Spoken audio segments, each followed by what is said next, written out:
अस्सलामुअलैकुम। आप देख रहे हैं YouTube channel cricket with Ismail. Pakistan versus England का सेकंड टेस्ट का दूसरा दिन ख़त्म होता है, तो ख़त्म होते साथ ही हम भी ख़त्म ही हो चुके हैं। वैसे मैं कितनी बार ये लफ्ज़ इस्तेमाल कर चुका हूँ कि हम ख़त्म हो चुके हैं। आज जो दिन स्टार्ट हुआ है उनके टेल एंडर्स आउट ही नहीं हो रहे थे, आखिरी विकेट टिकट ही नहीं रही थी, उसने भी 40-50 रन ऐड कर दिए। 77 पे 4 आउट थे कहाँ, और अब 290 पे ऑल आउट किया हमने उनको। ये उनको 200 भी हमें करना नहीं देना चाहिए था, मगर फिर भी 290 खा गए। आज ऐसे सुबह से धूप निकली हुई थी, लग रहा था कि हमारे बैटर्स कुछ करेंगे। मुझे तो नहीं लग रहा था, वैसे लोगों को लग रहा था।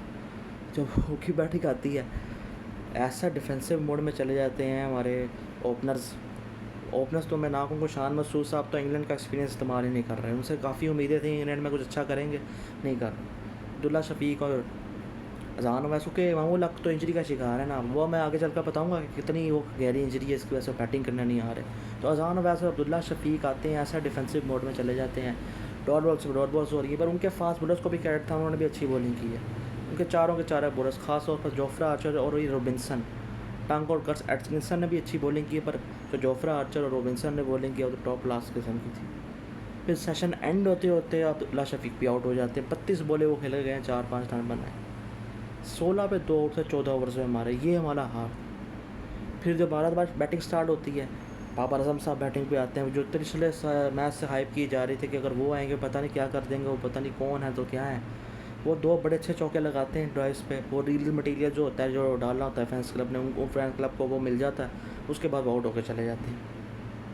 फिर साउथ शकील साहब आते हैं, कुछ चौके वो मारते हैं, वो निकल जाते हैं। अजान मैच कुछ चौके मार के इनिंग्स को 40 तक पहुँचाते हैं अपनी, और दूसरे एंड से विकेट्स करने का सिलसिला जारी रहता है और 105 पे 5 हो जाते हैं। फिर अगले 5 रन के अंदर 110 पे ऑल आउट हो जाती है टीम। इमामुल हक साहब को काफ़ी इंजरी हुई है, बैटिंग करने में आ सकते हैं पर ये बैटिंग को भेज नहीं रहे। पता नहीं क्या बचाना, उनका करियर ही बचाना चाह रहे हैं यहाँ पर, और कुछ नहीं। वरना तो मैंने देखा प्लेयर्स इंजरी के साथ भी बैटिंग करने आ ही जाते हैं अगर टीम को जरूरत हो, पर यहाँ ऐसा नहीं होता। इमामुल हक को उन्होंने बचाना है और वो कर रहे हैं। इसलिए बाबर आजम पे एज अ कैप्टन भी सवाल उठते हैं कि क्यों इमामुल हक को इतना बचाने की कोशिश कर रहे हैं। सरफराज के ऊपर भी सवाल है, खुद बाबर आजम की अपनी परफॉर्मेंस पे भी सवाल है, कप्तानी पे भी सवाल है और बैटिंग पे भी सवाल है। अब एक फ़ैन क्लब था एक, और मखसूस किस्म के फॉर्मर क्रिकेटर्स कह रहे थे कि बाबर आजम ग्रेटेस्ट प्लेयर है, बहुत ज़बरदस्त प्लेयर है, बहुत ये है, तो वो बड़ा ज़बरदस्त कैप्टन है, उसको सारे फॉर्मेट का बना दो कप्तान, वो ये कर लेगा ग्राउंड में आकर। इतना कुछ हाई क्रिएट करना, फिर ये कहना कि पिछले मैच में हमारे बाबर आजम नहीं थे ना, बुरी तरह हारे, तो ये बातें कहना कि बाबर आजम तो प्रॉब्लम है ही नहीं, अब तो रियलाइज़ कर लेना चाहिए। ऐसी बातें करना आज तो फिर करके दिखाना था ना, फिर करते आज खड़े हो जाते। चलो बाकी विकेट्स गिर रही थी, वो भी कसूरवार है, पर अजान वैस तो खड़ा था ना, उस बच्चे के साथ ही बाबर आजम खड़े हो जाते। ये बात शान मसूद और रिजवान वगैरह साउथ शकील सब पे लगती है, पर ख़ास तौर पर मैं बाबर आजम को इसलिए कह रहा हूँ क्योंकि इतना हाइप क्रिएट की जाती है, इतना बड़ा बना के पेश किया जाता है, पता नहीं कौन से प्लेयर हैं। डॉन ब्रैडमैन ने उनसे क्रिकेट सीखी हुई, ऐसी आप बना के पेश किया जाता हूँ कि फ़ैन क्लब की तरफ से सारे फ़ैन क्लब छुप के बैठे हुए हैं, अपने बिलों से बाहर निकले ना। फिर आज सवाल करें ये कैसा फ़ैन क्लब है जो उसे तरीफ़े करना जानता और डिफेंडिंग करता, जानी भी करनी चाहिए, बस छुपाने की कोशिश करता रहता है गलती। वो फॉर्मर क्रिकेटर्स भी बाहर निकले आज, बात करें फिर, ये कोई बात नहीं होती। एक तो टाइटल उसको दूसरे प्लेयर का दे दिए, कंपैरिजन उसका दूसरे खिलाड़ी के साथ किया जाता है। उसका करियर ख़त्म होने के करीब पहुंच चुका, उसने अचीव कर लिया क्रिकेट के अंदर, ग्रेटनेस अचीव किया, उसका स्टैट रिकॉर्ड दिखाने की ज़रूरत नहीं पड़ती, उसकी ग्रेटनेस दिखाई देती जब परफॉर्म करता है। यहाँ पे भी स्टैट और रिकॉर्ड्स दिखा के आप उसको डिफेंड कर रहे होते हो, भाई परफॉर्मेंस भी तो दिखाओ ना स्टैट रिकॉर्ड भी दिखाने रहने। ये स्टैट्स हैं वो अच्छे हैं, उसके शुरुआती साल में स्टैट काफ़ी अच्छे बन गए थे, पर उसके पिछले 4-5 साल से परफॉर्मेंस डाउन है, ये हकीकत है, पर नहीं मानना। वो एवरेज है तो ये रिकॉर्ड है, तो ये इसने ये कर दिया ऐसा कैप्टन, ये रिकॉर्ड है, तो फिर आज कम से कम सेंचुरी तो मारते, वो खड़े तो होते नहीं, कुछ नहीं। अब रिजवान साहब को देख लें, ये भी उसी ग्रुप का हिस्सा ही है, ये भी काफ़ी टाइम से इनको भी काफ़ी हाइप किया जाता है, बाबर आजम के बाद इन्होंने भी कुछ नहीं किया। इनका तो करियर ही एंड हो चुका है, मुझे नज़र आ रहा है, इनको मज़ीद तो खिलाना नहीं चाहिए, फिर भी हम खिलाएँगे। यहाँ भी बाबर आजम पे सवाल है, कोई कप्तान वो है, सरफराज पे सवाल है, क्यों खिला रहे हो, काजी गोरी को खिला लो फिर, ठीक है। गाजी गोरी भी बहुत कमाल नहीं है, मगर इससे तो बेहतरी कर लेगा भी जो हाल है। अब्दुल्ला शफीक का फेलियर आता, चलो मैं उसको कहता हूँ पिछले उसने मेहनत करके वापस आए, उसने जाके डोमेस्टिक क्रिकेट खेली, इनकी तरह थोड़ी है। अगर सवाल कर लो कि डोमेस्टिक को नहीं खेल रहे हो, पाकिस्तान के ग्रेटेस्ट प्लेयर जिनको कहा जाता है, तो उस पर भी अब भी गालियाँ पड़ती हैं। वो मेहनत करके वापस आया, उसका फेलियर आया, अगले मैच में अगर अगली इनिंग में फिर फ्लॉप हुआ तो ज़रूर उस पर बात करूँगा, पर सबसे ज़्यादा डिसअपॉइंटमेंट तो शान मसूद से ही है मुझे, क्योंकि मैं बाबर आजम रिजवान से इतनी खास उम्मीद नहीं लगाता हूँ। शान मसूद तो कम से कम इंग्लैंड की कंडीशन में खेलते रहते हैं, वो तो डिलीवर करते हैं, वो ही फेल हो जाते हैं। सिर्फ अजान अवैस के 40+ रन है, बाकी सबका सिंगल डिजिट है। तो इस तरह हमने करना है। 180 रन की लीड मिल गई, ये भी इनिंग्स डिफीट ही होनी है। अब उनके भी 81 पे 3 आउट है, 260 रन के ऊपर की लीड हो चुकी है। वह तो अभी उनको तो बैटिंग करना नहीं आना चाहिए था, 1-2 रन बनाते फिर डिक्लेयर कर देते। अभी भी डिक्लेयर करते हैं, कल आते ही अब एक सेशन के अंदर निपट जाएंगे। उनके टेल एंडर्स ज़्यादा रन बना रहे हैं हमारे टॉप ऑर्डर्स, हालांकि उनके टेल एंडर्स हमारे टेल एंडर्स से भी अच्छा खेलते हैं, पर हमारे टॉप ऑर्डर बैटर्स और मिडल ऑर्डर बैटर्स से भी अच्छा खेल रहे हैं। पर हमें शर्म नहीं आ रही, हंस रहे हैं ग्राउंड में, बहुत ज़बरदस्त चीज़ें चल रही हैं, मज़े चल रहे हैं, ये को फ़र्क भी कोई नहीं पड़ता। मैं पीसीबी को भी क्या बोलूँ, उनको इंटरव्यू की पड़ गई, वो क्यों हो गया इंटरव्यू, उनका अलग बाइकआउट का तमाशा हो गया। बल्कि अब मैं कहता हूँ मार के बाइकआउट फर्स्ट में वापस आ जाएँ जो हाल है, क्योंकि ये टेस्ट मैच भी जाएगा, आखिरी मैच तो ना खेलना, वो तो लाइक नहीं हो तो बारिश ही हो जाए। मैं कहता हूँ कल भी बारिश पड़े, अगले टेस्ट मैच में ही बारिश ही पड़े, कोई ज़रूरत नहीं है ना ही हो। इस तरह जलालत देखने को हमें मिलती है। इंग्लैंड को भी क्या ही मुकाबला मिल रहा सामने, क्लब से भी लेवल नीचे गिरी हुई टीम के साथ मुकाबला वो कर रहे हैं। अगर कुछ बॉलर अच्छा करते हैं तो स्लिप फील्डर साथ नहीं देते। अब दूसरी इनिंग में भी आगे आगे कैच गिर रहे हैं, तो पता है कि अब्बास मोहम्मद अली यूसुफ शहजाद की पेस नहीं है, तो थोड़ा स्लिप्स आगे होकर खड़ी हो जाए, नहीं होनी खड़ी। तीसरे स्लिप और गली के बीच में चौका हो जा रहा है, वहाँ चौथे स्लिप खड़ी नहीं करनी। रिजवान साहब कभी आगे जाएंगे कभी पीछे जाएंगे, और पिछले मैच में भी यही चल रहा था, कभी आगे जाओ कभी पीछे जाओ, कोई प्लान नहीं, कुछ नहीं इनके पास।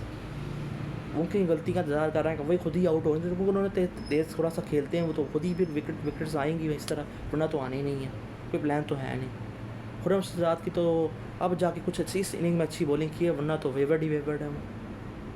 अगर कुछ हमने बेहतर पिछले मैच से किया तो बाकी सब ने हमने कबारा कर दिया, हमारे स्लिप फील्डर्स ने, हमारी कैचिंग ने, हमारी बैटिंग ने मजीद। अभी तक 200 नहीं हमने किया, अभी तक 50 ओवर नहीं खेले हमने किसी भी इनिंग के अंदर, 3 इनिंग खेल चुके हैं हम।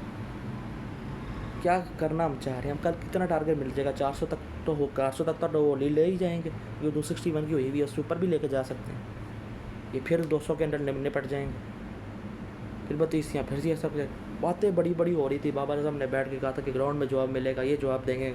सबसे पूछा गया कि स्टुअर्ट ब्रॉड क्यों, ये क्यों कहा कि पुअर टीम है ये, 50 साल से 60 में बड़ी बुरी टीम है ये, ग्राउंड में जवाब मिलेंगे। मेरे को बिल्कुल मिल गए हमें जवाब, बिल्कुल।